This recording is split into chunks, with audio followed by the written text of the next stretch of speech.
Aisyah radhiyallahu anha pernah juga begitu di puasa, ingin berbuka puasa lalu tidak ada sama sekali makanan kecuali roti kering. Maka ada orang yang minta di depan pintu rumahnya, maka Aisyah pun berkata pada pembantunya radhiyallahu anhum ajma'in, berikanlah kepada fakir miskin ini. Pada saat diberikan, pembantu itu mengatakan, apa yang akan kita makan? Buka puasa tidak ada makanan. Maka kata Aisyah dengan penuh keyakinan, Allah pasti akan mendatangkannya. Sebelum menjelang azan maghrib, datanglah seseorang dari penduduk Madinah memberikan seekor kambing yang utuh, diberikan dengan dihiasi dengan minyak samin dan za'faran. Utuh diberikan ke rumah Aisyah anha. Lalu Aisyah pun berbuka puasa dengan pembantunya pada saat sambil berkata, makanlah daging ini, sesungguhnya ini lebih baik daripada roti yang sudah kamu infakkan itu. Abu Dahda radhiyallahu anhu, sahabat Nabi yang mulia luar biasa. Beliau mendengarkan firman Allah turun di dalam surah Al-Baqarah 245 yang bunyinya, a'udzubillahi minasyaitonir rajim, man dzalladzi yuqridullaha qardan hasana. Siapakah yang ingin meminjamkan untuk Allah dengan pinjaman yang baik? Maka Abu Dahda datang kepada Nabi SAW mengatakan, ya Rasulullah, apakah Allah minta pinjaman dari kita? Kata Nabi SAW, iya. Maka kata Abu Dahda, ulurkan tanganmu ya Rasulullah. Lalu diulurkan tangan Nabi SAW, lalu dia memegang mengatakan, aku telah meminjamkan kebun kurmaku kepada Allah, isinya 600 pohon kurma, semuanya karena Allah. Maka diberikanlah kepada Nabi SAW, lalu Nabi SAW bersedekah dengan hal tersebut. Lalu Nabi bersabda, kam min azkin radahin di Abi Dardah fil jannah. Berapa banyak yang akan didapat oleh Abu Dahda balasan pengganti pohon kurma ini di surga nanti. Terus Nabi SAW ulangi sampai banyak di antara sahabat yang menangis melihat sedekah tersebut. Abu Talha radhiyallahu anhu juga bersedekah dengan luar biasa. Beliau punya sebuah kebun kurma namanya Bayruha. Itu luar biasa indahnya dan ada mata air yang dingin di situ. Nabi SAW suka minum dari situ setiap harinya. Maka dia pun berkata, ya Rasulullah, aku telah membaca firman Allah dalam surah Al-Imran ayat 92 yang bunyinya, a'udzubillahi minasyaitonirrajim, lan tanalu birra hatta tunfiqu mimma tuhibbun wa ma tunfiqu min syai'in fa innallaha bihi alim. Kamu sekali-kali tidak akan pernah merasakan kesempurnaan dalam balasan pahala kebaikan sampai kalian menginfakkan yang terbaik yang kalian miliki, dan sungguhnya apapun yang kalian infakkan Allah Maha mengetahui.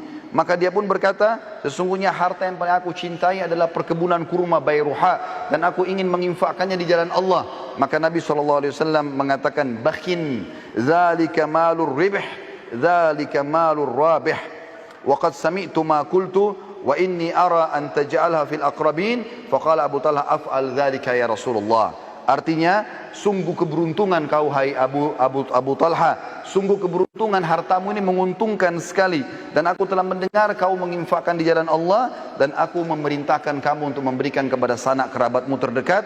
Abu Talha pun mengatakan iya. Sebagai penutup teman-teman sekalian, saya minta waktu sekitar 2-3 menit. Saya akan menyampaikan beberapa kisah berhubungan dengan pentingnya sedekah, dan ternyata dia bisa menyembuhkan banyak penyakit. Di antaranya disebutkan bahwasanya, atau beranjak daripada hadis Nabi SAW, dengarlah saudaraku seiman yang masih punya penyakit kronis, yang sudah bertahun-tahun tidak sembuh penyakitnya, yang punya masalah tidak selesai-selesai, ribut dalam rumah tangga, anaknya sakit, pekerjaannya tidak berkembang, apa saja. Sabda Nabi SAW yang masyhur dalam hadis sahih riwayat Al-Baihaqi, dawu mardakum bis sadaqah wa hassinu amwalakum biz zakah wa iddu lil bala'id du'a. Obatilah orang-orang yang sakit di antara kalian dengan sedekah, bentengilah harta kalian dengan zakat, dan siapkanlah untuk menghadapi musibah dengan doa-doa. Ibnu Qayyim berkata, setiap dokter yang tidak mengobati pasiennya dengan memeriksa hati, kebaikan dan kekuatan ruh, dan menguatkan hal-hal tersebut dengan memerintahkan pasiennya bersedekah, berbuat kebaikan dan kebajikan, juga bertaubat dan mengingat akhirat, maka dia bukanlah seorang dokter yang hakiki, tapi dia dokter yang baru saja belajar. Disebutkan dalam sebuah kisah bahwasanya seseorang datang kepada Abdullah bin Mubarak. Dia mengatakan, hai Abdullah bin Mubarak, seorang ulama tabi'in, lututku telah mengeluarkan nanas selama 7 tahun. Aku sudah coba berobat di sana sini tapi tidak pernah sembuh. Maka Abdullah bin Mubarak mengatakan, keluarkan harta terbaikmu, lalu alirkanlah air untuk muslimin, gali sumur, maka aku berharap dengan itu Allah menyembuhkan penyakitmu. Orang itu pun melakukan, maka sembuhlah lukanya seketika pada saat itu. Seorang ibu lagi divonis sakit keras, tidak bisa sembuh lagi, maka anaknya keluar mencari fakir miskin dan bersedekah. Pada saat dokter mengatakan sudah tidak akan pernah sembuh lagi, ternyata ibu tersebut setelah si anak mencari orang miskin dan sengaja bersedekah untuk itu, maka Allah sembuhkan ibunya dari penyakit kronis. Allah subhanahu wa ta'ala juga dalam kisah yang lain mengangkat penyakit kanker dari seorang laki-laki yang sudah divonis tidak akan pernah bisa meninggal, tidak akan bisa hidup lagi. Dari Saudi dia berangkat ke Eropa untuk membiayai kankernya, dan ini ada beberapa organ tubuh yang harus dirusak dan diangkat. Maka dia pun pulang ke negaranya, pamit dengan kerabat-kerabatnya, mungkin dia akan meninggal setelah operasi ini, menyusun seluruh harta-hartanya. Pada saat dia menuju ke bandara, dia temukan ada satu orang miskin di pinggir jalan. Lalu dia pun memberikan harta yang terbaiknya pada saat itu. Setelah dia tanya, ternyata ada seorang ibu yang mengumpulkan tulang-tulang bekas makanan orang di pinggir jalan. Ditanya, kenapa anda kumpulkan tulang-tulang ini ibu? Dia mengatakan, karena saya ingin memasak buat anak saya yang sudah berapa hari tidak makan. Maka dia pun memberikan harta terbaiknya sekitar 5.000 real pada saat itu. Lalu dia pergi berangkat ke Eropa dengan tidak berpikir kalau sedekah itu bisa membantunya. Begitu tiba di rumah sakit, maka dokter semuanya mengatakan, kamu sudah berobat kemana? Kenapa tiba-tiba kankermu sudah tidak ada? Apa kau permainkan kami?